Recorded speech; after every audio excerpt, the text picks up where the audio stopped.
Kita lanjutkan perbincangan dengan Ibu Uni. Bu Uni, ini belum pasti Juli atau September ya, tapi dalam rekomendasi PGRI, apakah anak-anak itu sudah boleh bersekolah di sekolah atau tetap sebaiknya masih di rumah aja dulu? Masih di rumah. Nah, kenapa pertimbangannya? Iya, kalau kita proses pendidikan itu sebenarnya yang utama adalah untuk kepentingan terbaik siswa sih. Jadi kalau kita nggak yakin terhadap kesehatan dan keselamatan mereka, keselamatan guru, warga sekolah, lebih baik kita memperbaiki bagaimana proses pembelajaran di rumah lebih baik, dan kita berikan challenge kepada anak-anak kita untuk bisa mengembangkan apa ya? Jadi bukan tugas istilahnya. Tapi kayak semacam proyek-proyek yang mereka suka. Bisa jadi itu pembelajaran kolaboratif. Jadi model pelajaran baru ya, era pasca COVID nih ya? Pasca COVID. Dan tidak mengurangi mungkin yang menghafal, Bu, tapi lebih banyak diskusi. Itu kan sudah kelewat. Justru ada persoalan kalau kita menghafal. Jadi yang harus dikuatkan itu literacy dan numeracy.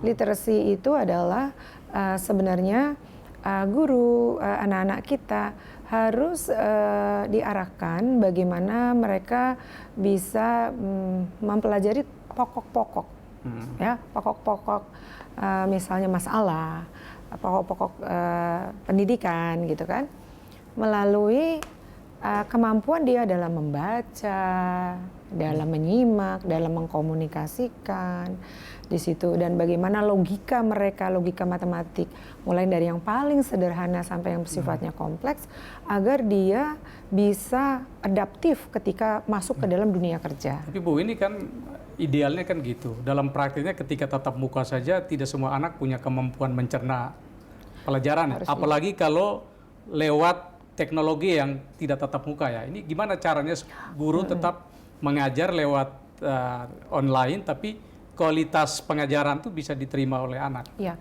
sebenarnya pertama untuk gurunya nih, gurunya, ayolah kita buatlah contoh-contoh. Dan guru itu setiap ada hal-hal yang terkait dengan peningkatan kompetensi guru, guru tuh rame-rame belajar di online karena dia bisa belajar dari rumah. Dan ada panggilan hati para guru, nggak enak dong kalau dia tidak eksis di depan itu. Jadi itu sebuah modal yang sangat besar. Itu yang pertama.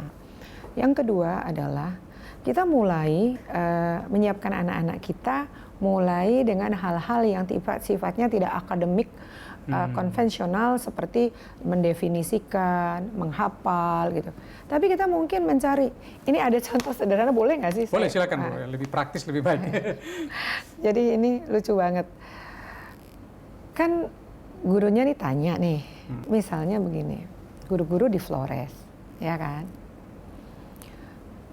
Kalian coba dong laporkan apa itu kegiatan kalian sehari-hari.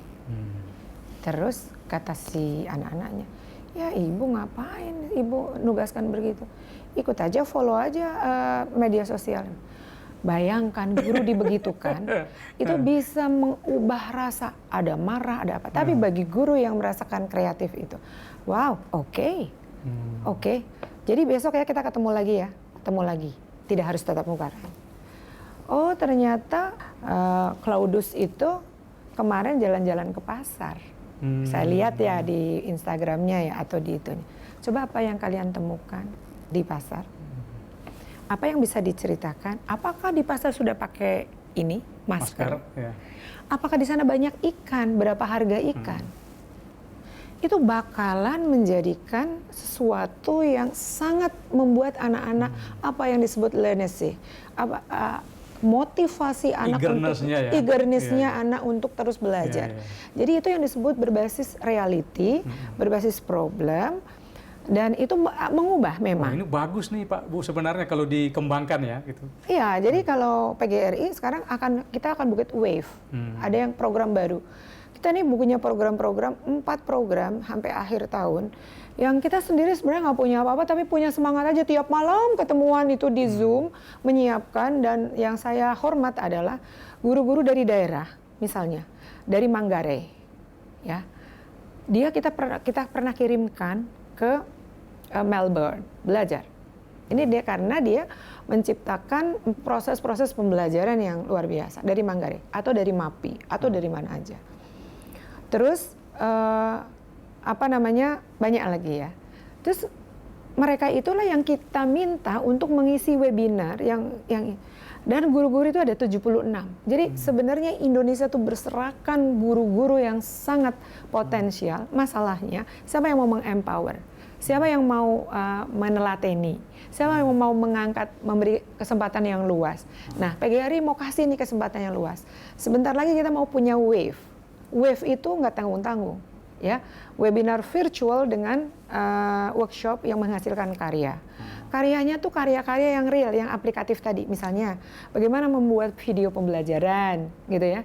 Bagaimana sih problem based learning itu diciptakan untuk sekolah supaya anak-anak itu belajar dengan baik. Itu sebenarnya. Ini menarik nih, tapi kalau tadi Ibu jelaskan ada sekitar 15.000 ya, itu berapa puluh ribu guru yang ikut? 426.000 viewers di dalam. Tapi guru yang terlibat berapa terlibat banyak? Itu 15.000 sekian itu karena kita potong dan sekarang mereka antri sudah 5.000 untuk mengikuti lagi. Jadi terus-menerus, sedangkan kita tidak mau latah-latahan webinar. Enggak. Kita mau membuat keren. Total guru sekarang sekitar 3 sekarang 3 juta lebih. Hanya Allah yang tahu, hanya Tuhan.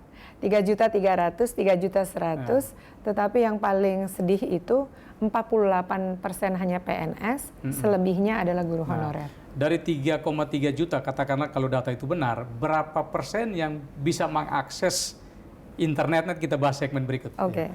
Pemirsa, tetaplah di Special Interview, karena saya dengar di sana tuh guru kasih tugas lewat telepon, nanti orang tuanya yang harus ngantar tugasnya lagi. Ya mereka harus datang ke rumah-rumah.